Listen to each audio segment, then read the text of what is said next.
Hello, everyone. This is Ed Breniger, and welcome to the Eddy Network podcast. My guest today is Brad Hageman. That is the correct pronunciation, right? Yes, Hageman. Yeah, Hageman. Hageman. That's close enough. And we connected on LinkedIn, and I'm glad you're here. And so, Brad, tell us a little bit Yeah, about thank who you. you are and what you do, and uh, Okay. kind of introduce us to the idea that you had or what we'll talk about. Okay. Let's see. I don't know. I have a hard time describing what it is I actually do, or when you say that, it's like you go to you get some people and it's like, describe your career and it's like, well, I've done this for 15 years, I've done this for 20 years. And then you come to Brad and it's like I've worked in aerospace. I've worked in um, I worked at a number of airframers for a few years. I worked at Lockheed, the Airlift Center in Marietta. I've worked at General Dynamics in Fort Worth, and then spent a few years at Gulfstream on business jets in a variety of engineering, design engineer, project engineer, program manager roles. And then I've been at GE since 2001, the energy sector. And so have had roles in program management, IT, product support, quality, product line, just a variety of roles and across a number of the product lines, gas turbine, steam turbine, wind turbine, grid, et cetera. So it's a whole variety of things, but I guess I would describe my role probably as really uh, process improvement, product development, change management, I think is the sort of the heart of it. Um, So, so so I've seen, business from a lot of different perspectives. yeah. Um, so it's been Did fascinating. you know Paul Barbas? No, didn't know He Paul. was with GE. I think he was with um, Power Systems, I think. Yeah. But No, he left there in 2006, I think it was, and went okay. to be the CEO at Dayton Power and Light in Ohio. Okay. And I worked with Yeah. him there on a project. hmm It was a great project. Um, Yeah. Fantastic leader, an archetypal CEO. Yeah. So maybe Yeah. I'll No, refer. I've seen, yeah, GE has generated a lot of those. Just really amazing, senior managers I was always amazed at um, the technical prowess. You could, and it was almost like standard among the GMs is that, you could present like a 30 or 40 page program deck and, with like three or four charts on a page and they would go through and it's like, okay, on page 8 on slide 4, I'm sorry, page 8, the lower right hand chart, that chart, that something doesn't look right. And they would pick out the anomaly. They were just amazing, but amazing people, people centric leaders as well. They were the full package. So yeah, they a lot of great leaders come out Well, of GE. well, he came to Dayton Power and Light and spent the first 4 months meeting people and getting to know them. hmm Yeah. And then he hired me to come in and help them write a value statement. And hmm what was so interesting was that he would go out to the line operations and take breakfast to the men that would be going out on the hmm trucks to climb Yeah. holes. And so he got to know them and their families, got to know their kids, and that smoothed the way for him to come in and lead them into a whole new era as a company. It was really remarkable. Yeah. I don't. The technique sounds familiar, just the name doesn't. Because I read, uh, yeah, colleague sent me the book, about Jack Welch, the man who destroyed capitalism. Yeah, And one of the instances in there was I don't remember the leader's name, but they left GE and took a new role, and they did that same thing. You know, yeah, they ingratiated themselves with the workforce. They came in. and they would be eating at the cafeteria every morning, just to, not anything more than just meeting with the employees, um, learning, the culture, hearing their concerns, what they like. And it just makes such a huge difference. You know, it, He had followed it's really, he had followed a an executive team that had been very controlling, mhm, mhm, and that was not their experience prior to this team. And they were there yeah, for 20 years. And so I had my first meeting with this team of executives and the four officers of the union. And I said, so, you know, where do you want to be? What do you want? Who are you? And they talked about how they had been a family and they wanted to be like a family.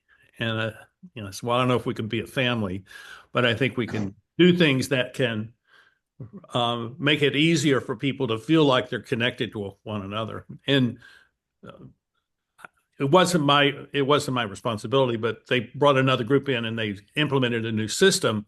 And within two mhm, years, DP&L had been recognized by Forbes magazine as one of the 100 most trustworthy companies in the nation. Total turnaround.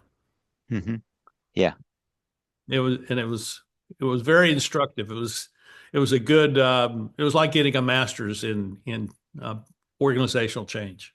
yeah, yeah. It's like those opportunities are too rare, but if you get a chance to participate in one, Yeah. it's just amazing. Um, I remember when I was at Lockheed and we were working on a major Air Force and Navy proposal, and it was one of those environments where they empowered, the senior leaders empowered the team, because they had pulled. It was a new platform, not unlike anything Lockheed had done before. So they pulled in experts from everywhere. But the managers were like, "Hey, that's your job. You do it." And I remember one case where um, it was a senior buyer. Um, I think a woman in her, maybe around 30. And she had a big account was handling a big supplier account. And the pro or the yeah, it was the program manager. He was attending a meeting for her, that she had put together, and he told her, "Look, this is your meeting. Now, if you want me to sit quietly, just observe and make comments to you, that I will do that. If you want me to, get up and bang my shoe on the table and make a ruckus if something goes wrong, I'll do that too. I'll do that, but it's your meeting. You tell me how you want me, how I can best support it." And it's like that's such an empowering Yeah. environment when you have leaders that lead in that way. Do you think that is a new thing that's happening? That kind of facilitation by a senior person of a junior person, or is that something that's been pretty well practiced across I, the industries? I, you know, I've had that discussion before because I keep hearing about, okay, in these times we are in, high VUCA. They love, loving to throw, the VUCA term around. It's like, it's unprecedented times, and it calls for, really unusual management or foresight, a change in management.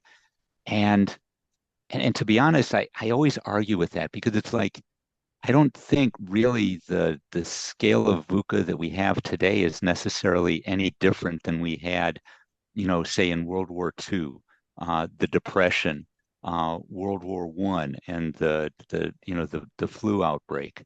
Um, One of the things I've done in my time at GE was I've become a student of the history of GE. So looking at, the chain of CEOs and presidents and their behaviors and how the company evolved from 1892 to where it is today. And I really don't think um, that's a new technique of you know empowering employees. It was I mean, like back in 1901. when GE founded the research lab, and you had the first director of the research lab, Willis Whitney, who was hired out of MIT, and you had all these engineers and scientists in the lab developing things, and he would walk around and say, "Hey, what you working on? Are you having fun?" you know, um, and it just check in, but it's like, look, as long as you're having fun and you're producing things, that's great. Don't worry about the paperwork. I'll take care of it. So I don't think that's a new technique. I think it's more uh, a case of, a combination of the company culture or a strong individual that wants to drive that culture at the company. Yeah. Yeah, I would agree with you because there's always been people who elevated the people that work for them. You know, Yeah. they see that they can't do it all themselves, Hmm. and they're not so insecure that they feel like they have to control everything. They Yeah. just say, "Oh, well, this is my vision, this is my goal, Hmm. this is where I want to go, but I can't do it by myself." Yeah. So I think, but I think we've lost something culturally in that, and it's not just GE, but it was IBM, it was Ford, it was GM. But, up until, I don't know what, 70s, 80s, basically, you hired into a company and, typically you were a lifer. yeah, Um, you would hire in, and especially so that the CEOs and the leaders of that company would, they would hire in. It's like using GE as an example, looking at the CEOs and presidents, they would hire in like their first job, and they would rise up through the ranks. And so they would work in marketing, they'd work in engineering, they'd work in sales, they'd work in finance, they'd work, for example, at GE, they might work in lighting and work in appliances and work in power. So by the time they got to the top of the company, then they understood how the entire conglomerate worked. And they also had a handy set of a strong network of connections and relationships they built on the way up. So they knew once they got to the top, who can I refer to for good advice and what to avoid, where the skeleton's buried, what do I need to address? Um, and it seemed, and so you had that consistency. So the CEOs that you had they didn't just have good business acumen, but they also had, uh, I think, an emotional tie to the company and to its people. And I think what we've had since, the 70s and 80s is more hiring, looking outside for help or for leadership. So you have much more movement in CEOs in the C-suite. Um, and but which is, I guess, maybe you get bringing in new perspectives, but the problem is these CEOs coming in, they don't have those relationships. They don't they're hired in at a high pay. They've got to make a quick impact. They don't have necessarily have time to uh, or feel like they have time, like you gave the example of Paul Barbas, to come in and learn the culture. They typically come in and or they're going to apply, well, this is what worked at the last place, and so I'm going to apply it here. Um, and so creates a lot of disruption, tends to alienate the employees, and is met with mixed success. Um, and I know it's a different time. We can't go back to that, time when, a lot of the employees were lifers, and there were disadvantages to that as well. But I think the ability to adopt to VUCA, I think is, it takes that visionary leader, like you said, like with Paul or, other people that they come in and they don't, it's like the Apple marketing chief that was named CEO of Pennies. And he did away with the coupons, he did away with the sales, and just alienated the customer base because he came in. And did well. This is what I use in my last place, so here's what I'm going to use here. And it's like it's a completely different environment. And if you don't get embedded in the environment and understand the employees and understand the cultural um, pillars or what, there's each company, there's different behaviors. It's like some companies give a turkey out you know, every Thanksgiving, to Yeah. all the employees. Yeah. That's it doesn't cost that much money, but it's really a critical cultural aspect. And you can go in and say, okay, well, I don't think that's necessary. Let's do away with that. But then you alienate a lot of the employees by eliminating those cultural icons that they've come to know and depend on. And I came at this world cold 30 Hmm. years ago. I became a consultant, um, Hmm. and I was just good at seeing patterns and Hmm. solving problems. And so I was seeing all these things that you're describing. Hmm. One of the things I saw was, and it took me a long time to kind of piece it all together into something that was coherent.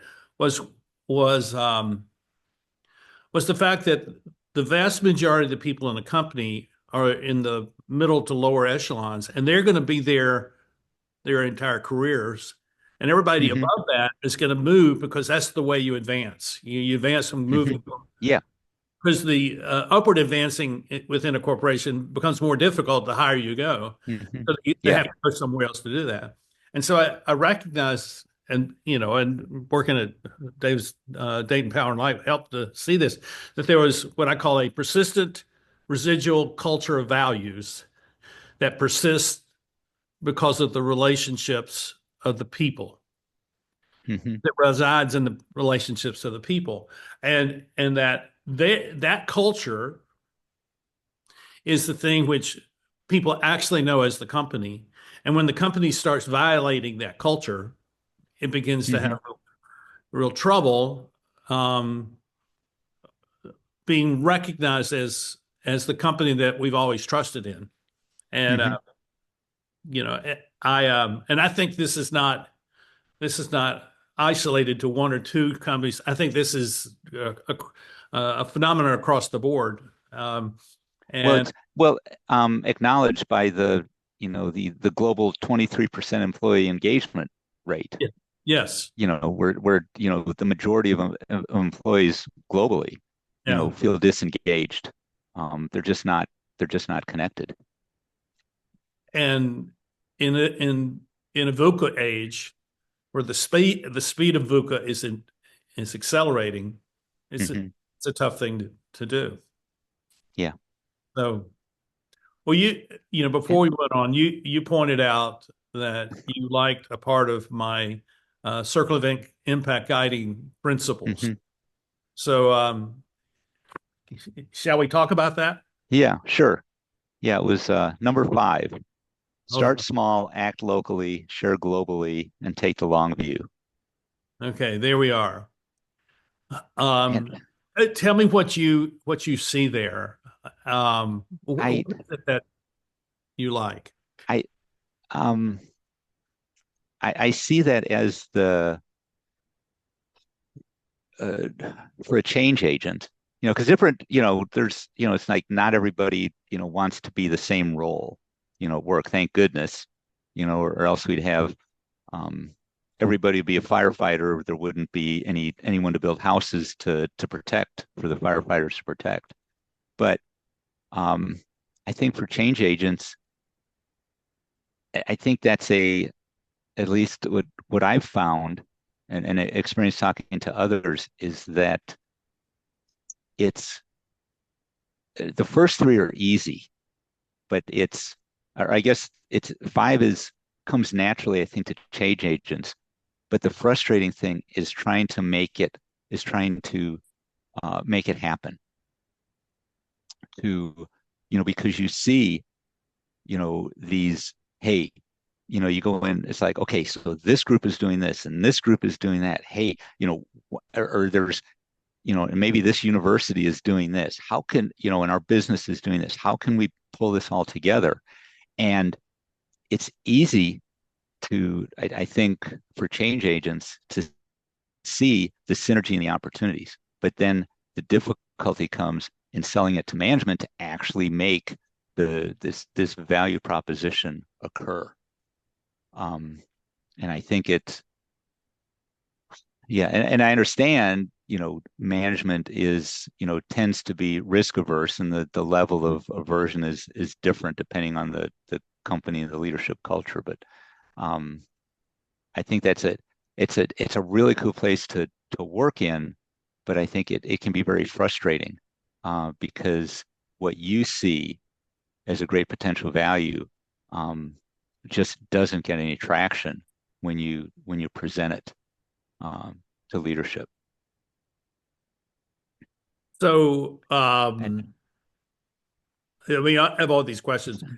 So, what is it that drives short-term thinking? So, if we, even if we start small, act locally, share globally, and we're thinking short-term all the time, what is it that's mhm. driving that? What is it about the culture of a company that drives short-termism? I I think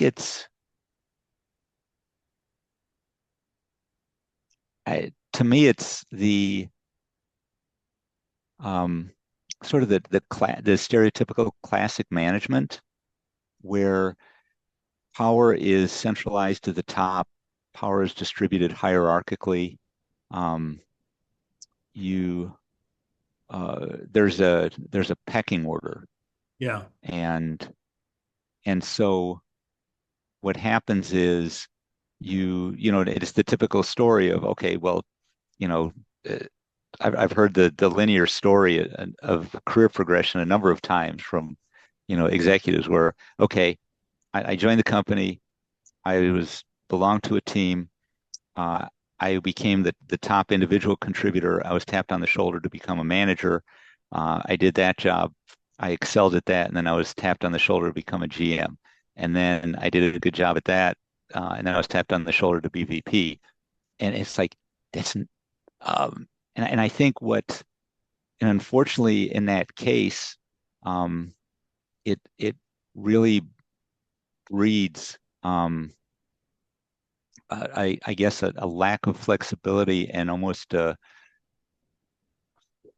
singular leadership path.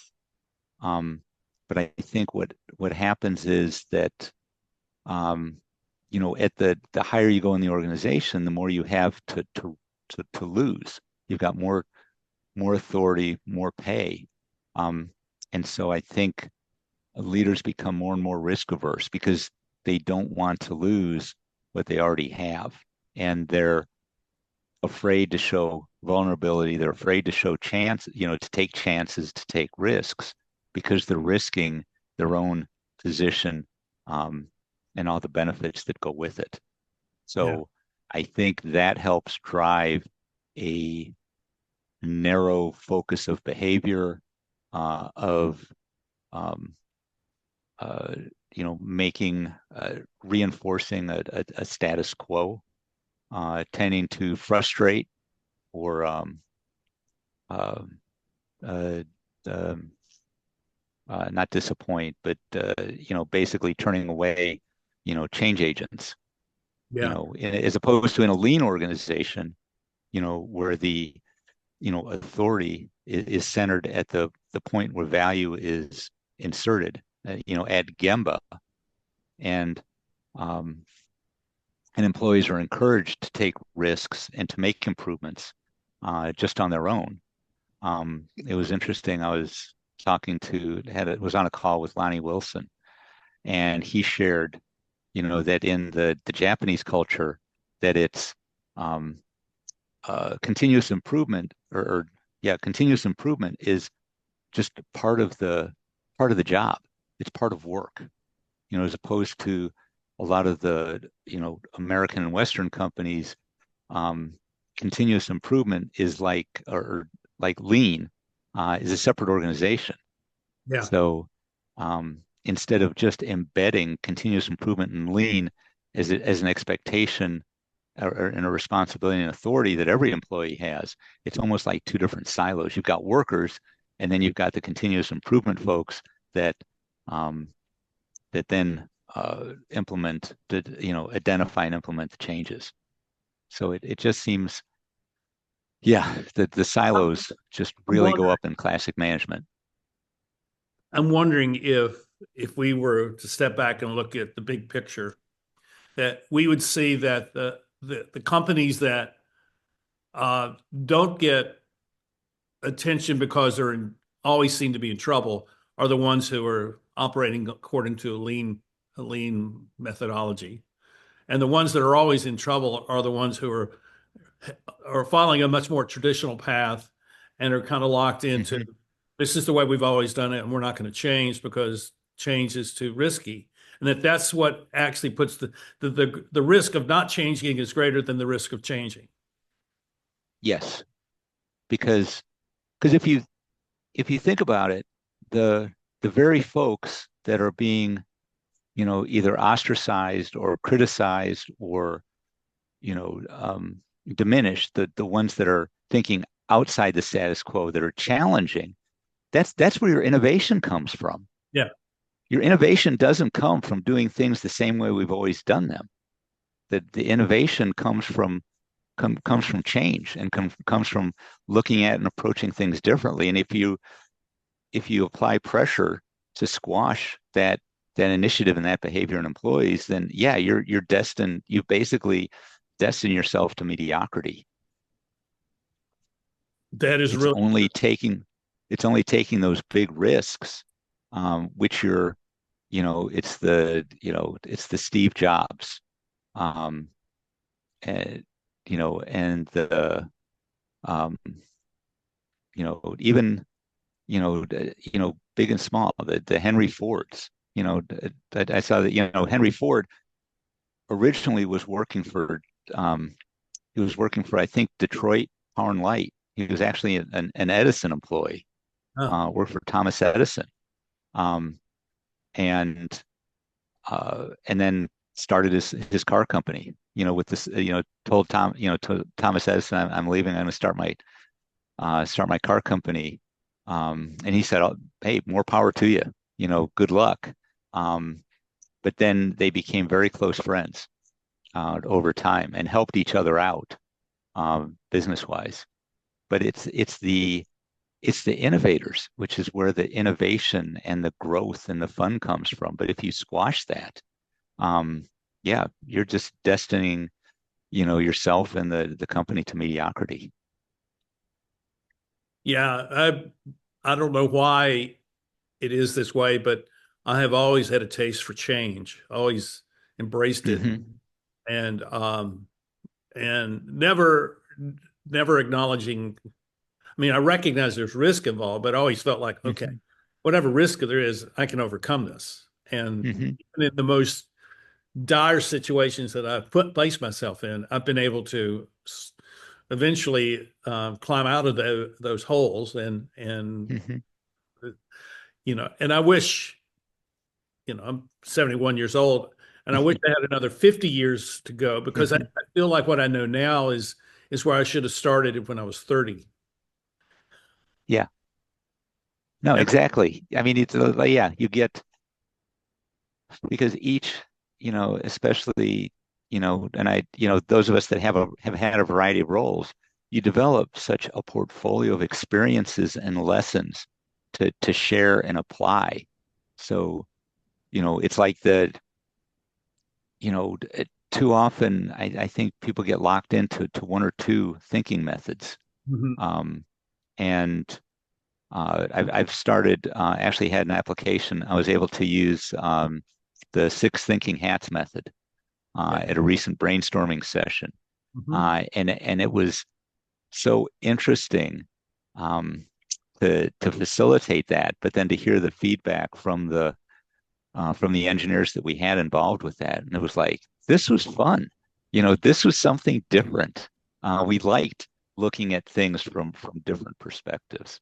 Um, so I think there's a thirst in, employees to try these new things, to step out of the ordinary, and do things. And it's like, um, if you give employees the chance, it's just absolutely astounding what they can come up with. But it's just sad, so how so many company cultures just squash that. Well, let me ask another question. For let's say the last 50 to 70 years, there's been this push to centralize everything. Hmm. Um, and a lot of large global corporations are masters at centralizing everything that they do. But it seems to me that once you become overly centralized to a certain degree, that you lose the capacity to change because Hmm. you have if everything is just going on in your head and you don't really know what's going on at the tips of your fingers or the tips Hmm. of your toes because the process of communication from the extremities is becomes much more difficult. And Hmm. and that one of the things I'm seeing is a greater emphasis on decentralizing and placing more responsibility or more authority in local or more local situations. Hmm. And that to me is really encouraging. And I mean, it's a major part of what I write about. Um, Hmm.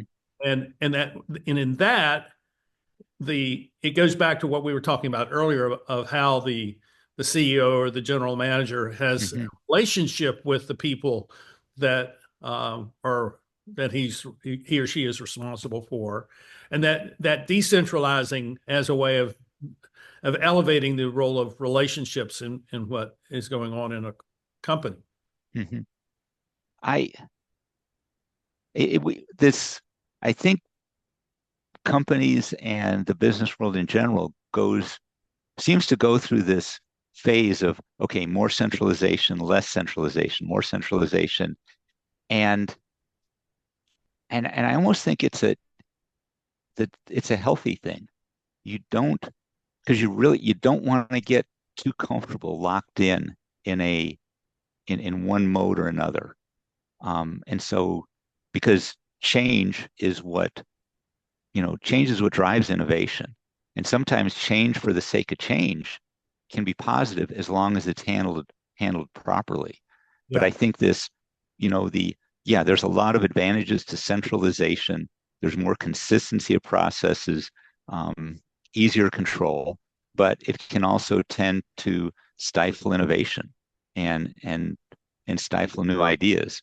The so then, okay, we want to create more independence and less centralization, which is good to a certain point. There's more autonomy, more ideas, more ability for the individual companies or product lines to operate in the best interest of their customers.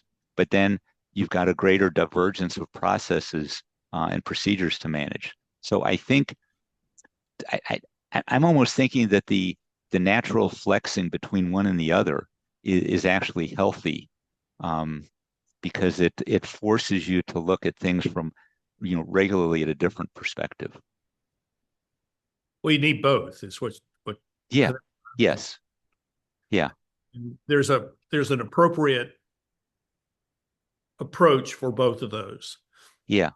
And Um, and I don't know that. I mean, I'm sure there's a theoretical ideal between one and the other, um, but I doubt that you would get enough management stability long enough to operate at that ideal.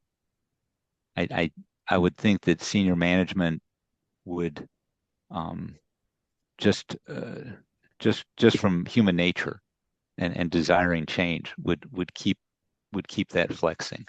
yeah, Um, I think that's why adaptability or agility became it was mhm, much more than a buzzword. It became really a mantra, a focal point for how uh, people in leadership can operate. mhm. Yeah, Uh, I mean, it's looking at, you know, uh, again, can you, do you have the ability to look at things through different perspectives? Um, and I think again, to your example of Paul Barbas, he went in and uh, we often hear, the common phrase in lean is go to Gemba, which is look at, the manufacturing process, the execution process, or et cetera, from the point where the value is inserted. But what I think is so profound about Paul and other leaders who have done similar is that they're looking at the employee experience from the point of Gemba. Yeah. You Mhm. know, they're actually Yeah. visiting the cafeteria. They're meeting the employees. Um, they're having the, the all hands in an auditorium or, meeting place, but actually getting, walking among the employees and just chatting, like Willis Whitney did. It's like, hey, what's going on? Making themselves accessible and say, hey, what's good? What's bad? What do I need to work on for you? What they did was they equipped the middle managers to become developers of the leadership of the lower echelons of the company. And so Hmm. they gained a sense of exactly what I'm talking about here. All leadership begins with personal initiative to create impact. Their people Hmm. began to have that kind of facility of making decisions and seeing things, being able to observe, okay, we need to make this change, and collaborate, creating the collaborative relationships where they could make sure that everybody was on the same page in doing that. It was a Hmm. remarkable experience. Yeah. And I think that yeah, it's that personal nature. And I think it's so crucial to at any level of leadership, but is that ability to communicate and connect with your employees. It's like when I would, like when I'd watch a Steve Jobs video, it's like I, I could feel a connection with him. When I'd watch Jack Welch, video, I felt like he was talking to me. Um, it's like how can you express that? Yeah, because it's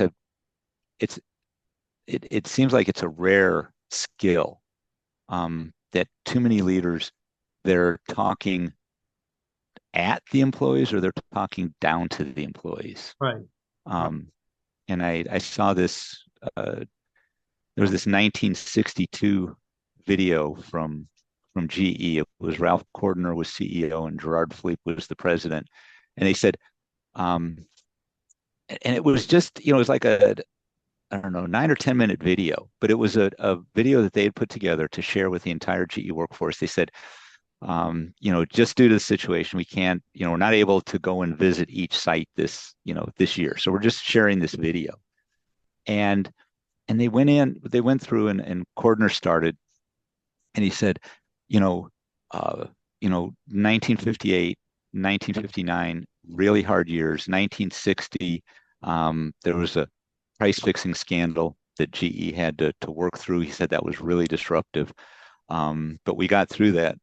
And 1961, we achieved unequal sales and revenue, for the year. And I just want to personally thank each GE employee for the effort that you exerted to help us reach that goal. And not just the employees, but also our sales agents, our channel partners, our distributors, everybody who had a hand in it. Um, and then he turned it over to Gerard, and he gave similar thanks, and he mentioned, that there's nothing that I don't think, that the GE team is incapable. There's no challenge that the GE team is incapable of meeting. And even though, you know, uh, as good as we are, we do have defects. And so when I hear from, a neighbor or a friend that they've had a problem with their GE, item, I take it personally. Um, and it went on to, the goal was introducing this accent on value quality initiative that they were launching for 1962. But I thought it was such a lesson in clear leadership communication because it was personal, it was appreciative, um, and it was simple. They didn't, so many times you hear CEOs and they name drop, you know, Larry Ellison or Zuckerberg or Bezos or somebody, to like try and impress that, hey, you know, I'm talking to these important people, which is like, and I'm important. And it's like employees want to hear that you care about them, that you're personally invested in what they're interested in. So keep it simple, but keep it direct, but talk to them like equals. Um, Yeah. I had one of the efforts I had done earlier. a number of years ago. Was I was involved with university engagement and would arrange student tours. I was working in wind at the time. I would arrange uh, wind farm tours for university students, um, and because they liked seeing GE technology firsthand and what really finding out what GE did, and um, the site managers tended to enjoy giving the tours and meeting the students. And one of these managers I arranged to visit campus for a day. Um, and I lined him up with a number of engagements, but one was a speaking engagement to a number of students, to a class on wind turbine technology. And he did. And the feedback from the class was amazing because they said, yeah, we really enjoyed the speaker that you sent us because he talked to us like equals. So many times we get industry people that come and they talk down to us, like, they have to, dumb down so that we'll understand. And it's so insulting. So to have, you know, your GE site manager come in and he just talked to us like, we were on the same level. They said they really appreciated that. And I think that's, to your point about, impact and, um, in building relationships, it's so much about trust and respect and communication. That's a good place to stop, Brad. It just sums it up so well. And for me, what you just said is why I have hope for the future because there is Hmm. lots of instances where people are functioning in that kind of leadership role. Hmm. They're treating their people well. They do not see themselves as somehow superior. They're partners. At one level, we're partners together. We have different Hmm. roles, different responsibilities, Hmm. and I think the more that idea catches hold with people, Hmm. the more appealing it becomes. And I think my Yeah. sense is that we've gone through a period where that wasn't the way things operated, but we're now we're Hmm. emerging into an era where a great deal more of that will happen. Yeah. Yeah. I think so. I'm hopeful. I think it's just it's a everybody wins. Yeah. If you do that, especially with leaders showing empathy and humility and transparency, it's like, if you hear a leader like that, um, it's like employees will run through walls for them. Yeah. If it's like you don't have to do a lot, but I always say the gap between nothing and something is so much greater than the gap between something and something better. Um, Well, I like that. it's so many times. It's like if you just give that recognition that it was. I had um, one time again working with the university engagements, and I had been nominated and won a global university engagement award at GE. Um, and I had heard, I was driving on the way home. I didn't even know I was nominated, much less won. Um, and I was on my way home from work, and my cell phone rang, and I answered it, and it was the vice president of engineering, and he calls me and said, well, yeah, I'm glad you picked up. Normally on Friday afternoon, I don't answer my phone, so I'm glad you did.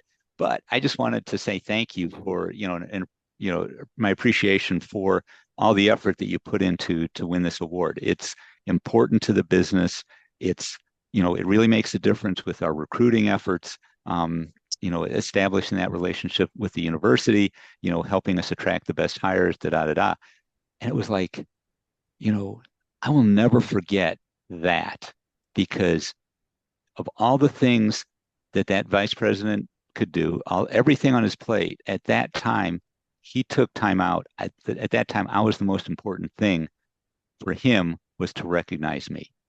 And it's like, I'll never forget that. And so many other acknowledgments or other stuff, if the leader doesn't care, it just becomes immaterial. It's making that connection and showing the employees that I care and you're important.